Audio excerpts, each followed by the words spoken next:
Hello mga mom and sir! Welcome po kayo sa aking channel, ang Mom Flourish Channel. For today's video, pag-usapan po natin tong emergency meeting na nangyari kay naka-business at saka sa kanyang mga kagwangs.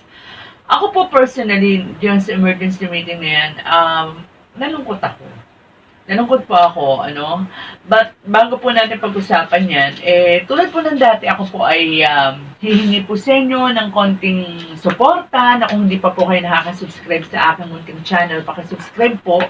And pakilike po kung naibigan niyo naman ang ating kwentuhan. At syempre po, please, Ka-Business Official, Papa Dils TV, Ka-Business Family, at saka po ang lahat ng kagwangs, lalo na po ngayong panahon na ito, kailangan po ng kagwangs ang inyong suporta o ang ating suporta. Syempre po, ang aking pong mga kasamahang reactor, sana po, bigyan niyo rin po kami ng panahon para po makapag-subscribe at mapanood po ang aming mga reaction na ginagawa. So, syempre po ang mga kalingap, maraming po salamat sa patuloy ninyo pong panonood sa aming mga channels. Tulad po ng nasabi ko kanina, medyo nalungkot po ako doon sa emergency meeting na ipinatawag po ni Ka-Business sa kanyang mga kagwangs, no? Kasi po may nabanggit po siya dyan na sabi niya, yun daw pong sahod time ng mga kagwangs ay hindi na raw maiba-vlog ni Ka-Business. Ito po ay dahil sa wala nang sahod, no, na may bibigay si Ka-Business, no. And isa pa, since ilan ba sila, halos lahat ng mga may YouTube channel ay monetize na, meron na syempre matatanggap na sweldo yan, parang, kumbaga, privacy, no, for privacy reasons kung bakit hindi na niya iba-vlog. Doon sa nabanggit niya na wala na raw siyang maibibigay, kasi nga, alam naman natin, no, hindi naman may kakaila kasi transparent naman, nakikita natin talaga ang views ni Ka-Business. Hindi na talaga, hindi na mataas, no. And noong pa naman, sinasabi naman ni Ka-Business, no, bukod sa talagang kahit naman sino, talagang may pagbaba ng views No, kahit sa Kalingap, maraming natatapisan ng views. So, hindi rin na iba dyan si Ka-Business, lalo pa nga, na noong pa niya sinasabi na nagkaroon nga ng parang, na-email siya ni YouTube na meron ngang bot na naitanim o nailagay doon sa kanilang channel, no, na naging dahilan upang talagang kalahati ng kanyang views o revenue ay natapyasan. And mukhang bukod doon, hindi lang kalahati ang nakikita natin, doon sa pag nanonood tayo ng mga video ni Ka-Business, talagang ang laki po talaga ng nabawas. So, nalulungkot ako na ang isang katulad ni Ka-Business, no, actually pati si Kuya Val, di ba, lalo na nung dati, talagang makikita natin, sumasadsad talaga rin ang views ni Kuya Val. Buti na ngayon, medyo nakakabawi-bawi siya kasi maraming trending si Kalingap Rab na napupuntahan niya. And kaya natutuwa tayo dun sa nangyari kay Kuya Val, nakabawi. Itong kay Ka-Business, ang talagang nalulungkot tayo dahil talagang patuloy na bumababa. And ang maganda kay Ka-Business, gumagawa siya ng paraan, no, para kahit papaano makabalik. And yung iba, bash ng bash, hindi nila naiintindihan yung sitwasyon ni Ka-Business, no, na naghahanap sila ng pag-charity ni Ka-Business, hindi nga po siya makabalik ng tulad ng dati kasi nga dahil nga natapyasan ng malaki ang kanyang revenue. Pero gumagawa siya ng paraan na kahit papaano nakakapagpasundot-sundot, nakakapag-vlog siya nitong mga, di ba, natalakay ko last reaction video ko, may mga sunod-sunod siyang nag-charity siya lalo na nung panahon ng bagyo, pero nakita natin na hindi rin ganun kataas ng views, di ba? Hindi rin nasuportahan. So, marami nagsasabi lang, bash na wala raw charity. Ayan nga po, may charity siya, hindi naman din ninyo tinangkilik, di ba? So, ngayon, totally nawala, medyo talagang bumagsak ang views niya. Sabi niya, hindi raw maaaring mawala yung pag-charity niya, gagawa niya ng paraan na kahit once a week makapag-charity siya. Tapos yung mga sinasabi ninyo, paano makakapag-charity sinusweldahan pa, napakarami sinusweldahan ang mga kagwangs. Actually, nasabi ko na tulo sa manaraan kong video na hindi po kasi po pwedeng basta-basta ititigil ang pagpapasahod sa kagwangs. Dahil yan po ay beneficiary ng maitatuturing ni ka-business. At saka ang dami pong umaasa dyan. Hindi po basta-basta pwedeng ihinto ang sweldo niya. So, gumagawa ng paraan sa ka-business. Kasi di ba, bukod sa sila mismo magpapamilya, ay wala talagang inaasahan, di ba? Kung di ang ka-business. Meron pa silang mga pamilyang umaasa rin sa kanila, lalo na yung mga nasa probinsya, di ba? Like Toy, mga magulang niya, sa kanya nakadepende. Sila Bay Papaya, di ba? Si Bornok nga po, nakapagsalita nga kay dun sa isang vlog ni Papa Diz na kung talagang wala sa ka-business, wala silang kakainin. Di po ba? Kaya ang naisip na solusyon dyan ni ka-business, talagang kahit na maapektuhan ng channel ni ka-business, di ba? Talagang inanuhan sila. Pinayagan sila makapag-YouTube channel. Di ba? Ako, sabihin ko, yung pag-YouTube channel ng Kagwang, malaki rin ang epekto niyan sa ka-business. Kasi, kumbaga, yung nakikita kay ka-business, nakikita na rin sa kanila, di ba? Yan ang isa sa mga dahilan kung bakit bumaba rin ang business ni Kuya Bal, di ba? Naapektuhan ng channel niya. Dahil nga yung marami sa mga charity vlogger, yung kapartner niya, yung mga upload nun, yung mga video nun, halos ganun din ang nakikita kay Kuya Bal. Show. Excuse me po. So, ang nangyayari, nahahati lalo yung panonood ng mga ka-business, di ba? Kahit pa paano yan, aminin natin, na imbes na tututo ka lang kay ka-business, tututo ka pa rin, tututo ka na rin, di ba, doon sa mga upload ng kagwangs. Pero hindi yan, inalitanan ni ka-business. Kumbaga, nag-take siya ng risk, di ba? Hinayaan niyang magkaroon ng YouTube channel ang lahat ng kagwangs. Dahil, nagkaroon na nga ng problema ang revenue. At baka nakikita siguro ni ka-business na what if kung patuloy ang ganito, na pagbaba ng views, maaaring dumating ang panahon na mawalan na ako ng kita at wala akong maipapasahod sa kagwangs. Paano sila? Diba? So, kaya nga, ang ipinagpapasalamat ni ka-business, bago nga nangyari, sumadsad ang talagang revenue niya, monetize na ang majority ng mga kagwangs. Bali, 3 na lang ang hindi monetized yan . Kagwang Istong official, na kasi kakadating lang. Si Kagwang Damulag, na inulit yung channel. At saka itong si Boogie.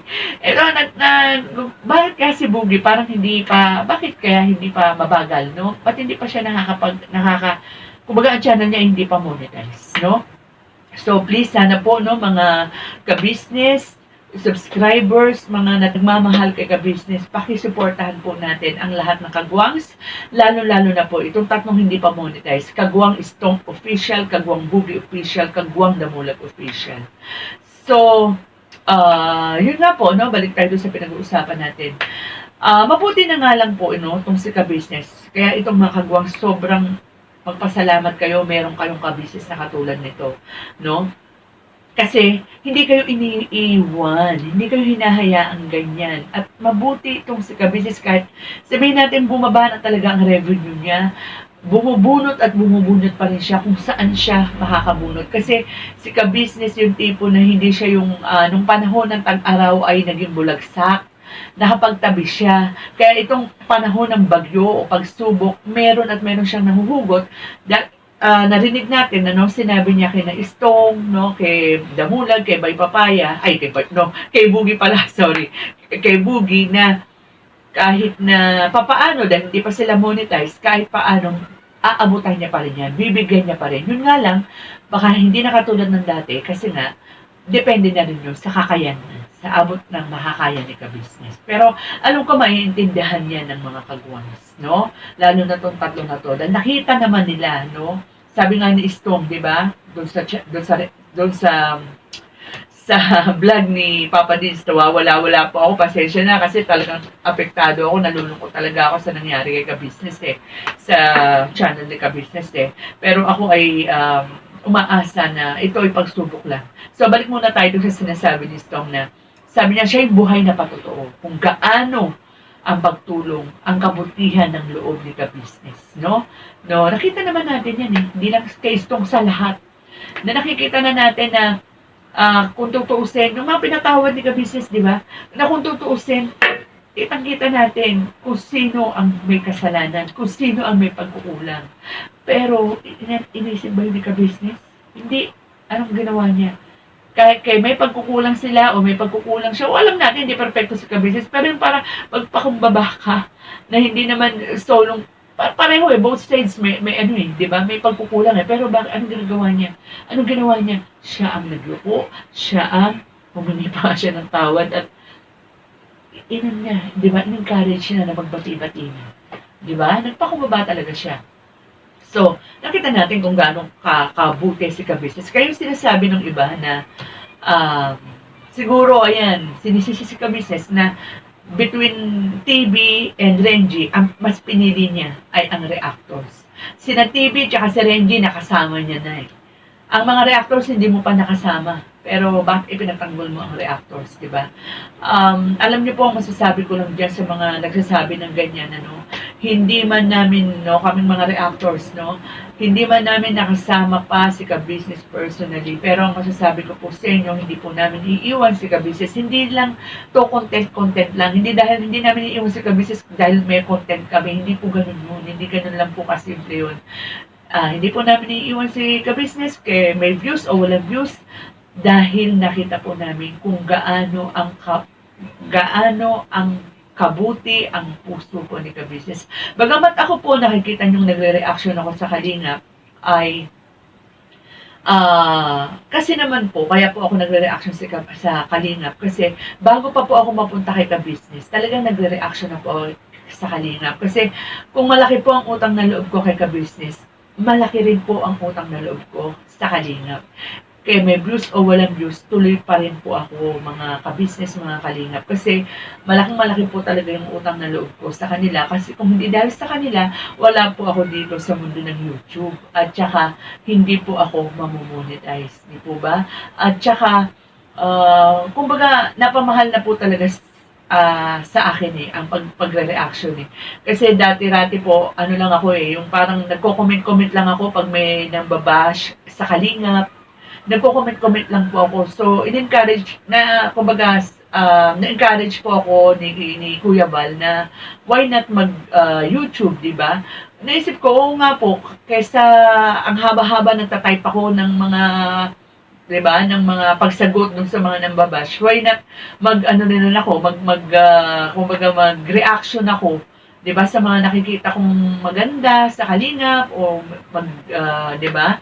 Yun po yung naka-influensya sa akin kung bakit ako nag-reaction video. Tsaka talagang nasasabi ko, napakalaking tulong po ng pag-reaction ko sa Kalingap. At ganun din po, syempre, kay ka-business. Malaki rin po utang na loob ko kay ka-business. Hindi lang po kasi ako ngayon nag-reaction kay ka-business. Noon pa, lalo na po nung panahon na talagang ang lalaki po ng views ni ka-business, 100,000. Maabot po talaga ng 200,000 plus. Nagre-reaction na po ako kay ka-business. Hindi niya po ako pinagbabawalan. So, talagang malaking-malaki ang utang na loob ko kay ka-business. So, hindi porke bumaba na ang views ni ka-business, iiwan po natin siya. Kung sinasabi po nila na hindi kami nakakatulong, sa tingin naman po namin, kahit sa maliit na kaparaanan, kahit papaano naman po, sana nakakatulong po kami kay ka-business. So, sama-sama po tayo, mga ka-business, no? Yung mga nagmamahal pa rin po kay ka-business na huwag po natin siya iwan, patuloy po natin siyang supportahan, and of course, yung kanyang mga kagwangs. Kasi alam na alam po natin kung gaano kamahal ni ka-business ang kanyang mga kagwangs. So, hanggang dito na lang po muna ang ating kwentuhan, bagamat malungkot po, nakakasad po sige lang po, tuloy lang po ang laban, mga ka-business. At saka baka malay po natin, ito po ay isang malaking pagsubok, hindi lang po sa ka-business, kundi dyan sa mga kagwangs. Kasi, tingnan natin kung talagang ganyan na nasa pagsubok sa ka-business, tignan natin kung sino ang hindi mag-iiwan. At saka, mang-iiwan po. At saka, sundin po natin yung sinasabi ni ka-business ng mga kagwangs, mag-scout kayo. At baka mamaya dyan sa sipagan nyo, baka, di ba, who knows, baka dyan sa mai-scout ninyo, magkaroon kayo ng viral, magkaroon kayo ng mga trending, di ba, na beneficiary. Malay nyo, isa sa inyo ang makapagpabalik ng views, no, ng revenue ni ka-business, di ba? At saka, alam ko, may mga kagwangs na mas malaki pa yata ang revenue ngayon kay ka-business, di ba? Parang payback, tingnan natin kung sino sa mga kagwangs, no? So, itong mga natitirang kagwangs na to, malaki talaga ang paniniwala ko na hindi nyo pababayaan sina ka-business. So, with that, mga ka-business, hanggang dito na lang po muna ang ating kwentuhan. Mag-ingat po tayong lahat and God. Papa Dios TV, mahal kayo ng marami.